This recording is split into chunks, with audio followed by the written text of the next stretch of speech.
আমার একটি নতুন ব্লগ ভিডিওতে স্বাগত জানাচ্ছি আমার সকল বন্ধুরা। আজ আমি আর আমার ছেলে চিকুকে নিয়ে বেরিয়ে পড়লাম ভ্যাকসিন দেওয়ার উদ্দেশ্যে। তো চিকু কিন্তু খুবই শান্ত হয়ে স্কুটিতে বসে রয়েছে, একটুও দুষ্টুমি করছে না। তো প্রথমে আমরা ওষুধের দোকানে চলে এলাম একটি সিরিজ কিনতে, এবং তারপরে চলে যাচ্ছি পশু হাসপাতালে। এই হাসপাতালেই চিকুকে আজকে ভ্যাকসিন দেওয়া হবে।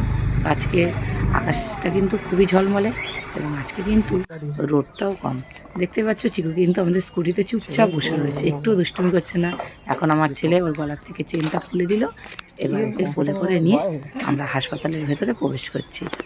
তো এই হাসপাতালে এসেই দেখছি অনেকেই যারা পশুপ্রেমী তারা তাদের পোষ্যদের নিয়ে চলে এসেছে চিকিৎসা করানোর জন্য। তো আমরা ধীরে ধীরে ভেতরে প্রবেশ করছি, আর এই প্রবেশ করার পরে চিকুকে একটা সিট দেওয়া হলো, কিন্তু ওই চেয়ারেই চুপচাপ বসে রইলো, আর ছেলে গেলো ডাক্তারের কাছে। ও কিন্তু একটু দুষ্টুমি করলো না, ওর সাথে আমিও বেশ সময় কাটিয়ে নিলাম। আর চিকু প্রশংসা কিন্তু হাসপাতালের সবাই করছে, কারণ খুব শান্ত। তো এখন অপেক্ষা রয়েছে ও ভ্যাকসিন দেওয়ার উদ্দেশ্যে। আর অপরদিকে একটি ছাগলের পা ভেঙে গেছিলো, তার চিকিৎসা চলছে। চারিদিকে দেখেন আপনারা জানবেন।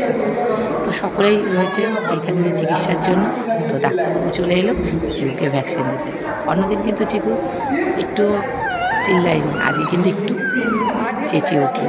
তো ঠিকই আছে। এখন আমার ছেলে একটু ওকে ডলে দিল যাতে ওর ব্যথা না করে। তো খুবই শান্তশিষ্ট হয়ে ভ্যাকসিনটা নিয়ে নিল। তো বন্ধুরা, ভিডিওটি কেমন লাগলো আমাদের চিকু তো অবশ্যই কমেন্টে জানাবে। এদিকেও দেখছি আরেকটি সেও অসুস্থ, তাকেও নিয়ে চলে এসেছে। তো ভাই বন্ধুরা, নেক্সট ভিডিও